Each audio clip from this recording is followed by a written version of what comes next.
Hey guys, this is how I do St. Patty's Day feast. So I've got my mirepoix here, and I've got a roll cut of cleaned carrots, halved small onions, and some ribs of celery. And over here, I am braising, well, right now I'm searing my meat, okay? And you can see that I've gotten some nice color on it, and that just really helps with flavor. Anyhow, get that back on there. So the veg that's over there will go in the bottom of this pan, and then the beef on top, the corned beef, will go on top of that, filled up to just to the top of the beef cut and the corned beef, that is, and then it will braise in this oven at 352 degrees for about 4 hours. Oh, and the seasoning. Folks will put the seasoning in the water or in the stock, whatever you're using. Don't do that. Then you got all these nasty like floaties around, and that's just gross. Put it in a tea strainer and then drop it in, and then when you're done, take it out. Awesome. So I'll get this rolling, and then we'll come back when this is closer to being done. This subsequently is my potatoes, right? These potatoes are going to go into Colcannon. I have not meased the cabbage and the onion for the Colcannon yet, but I will braise that cabbage and then fold it into a creamy mash for that product as well, and I can show you the end result with that too. Awesome. Okay guys, come ahead and, there it is. Well, you can't see it, you see my finger, but the corned beef is right over there. I've gone ahead and got some nice color on that. Now, I've gone ahead and placed my veg in the pan that was braising the corned beef. There is significant fond in the bottom of that pan, so we're gonna leverage that for flavor. Of these components, what will be edible at the end of the meal, or end of cooking rather. Let's start with the celery. We're gonna discard that. That's purely for flavor and moisture.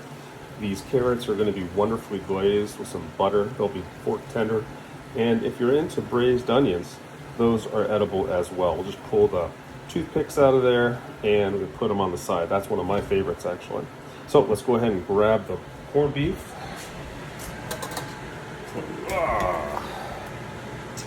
3, 2, 1. Boom, it goes right in there. I think we're going to put it on its side so it fits. There we go. Beautiful. And we are going to grab that lid, because looks like that corned beef already gave up some beautiful juice. We'll pour that in. Now let's get some cooking liquids. Here we've got some homemade vegetable stock. We're going to drop that in there.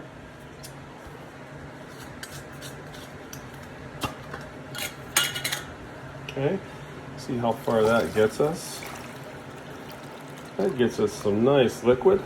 Okay, let's see where we're at. We're about halfway there.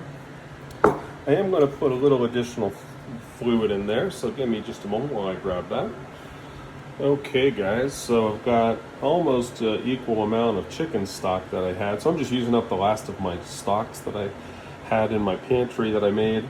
So we'll go ahead and pour that in there.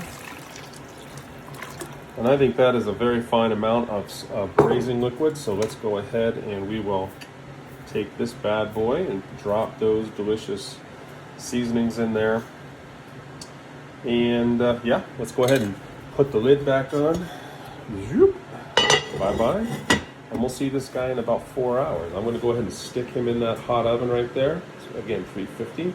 We're going to let that go low and slow, maybe even 5 hours. It just depends on what how the connective tissue is cooked down in that corned beef. Right on. Okay, see you in a bit. Okay, guys, this is the Colcannon.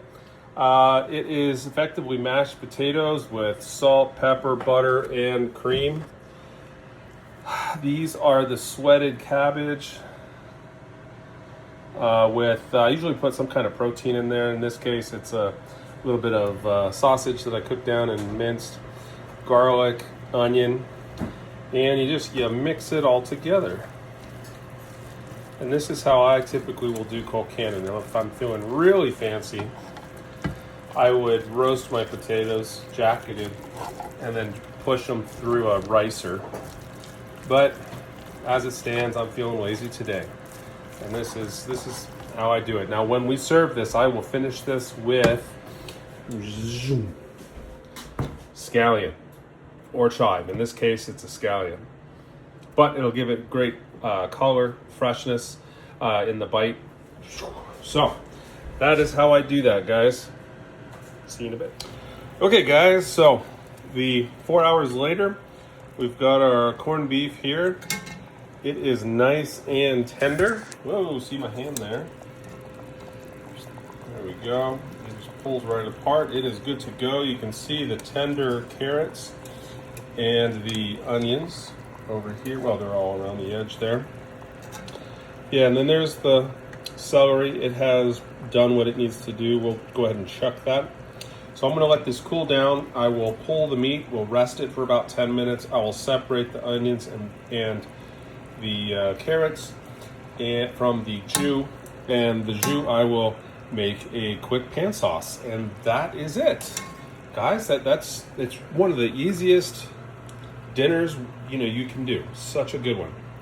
You can see my Colcannon over there. Boom. Okay, guys, if you have any questions, post them in the comments. I appreciate you. And today is St. Patty's Day, so look for discount, cheap corned beef in the meat markets that they haven't sold. Probably get them for pennies on the dollar, and you can make this bad boy that is absolutely delicious. See you later.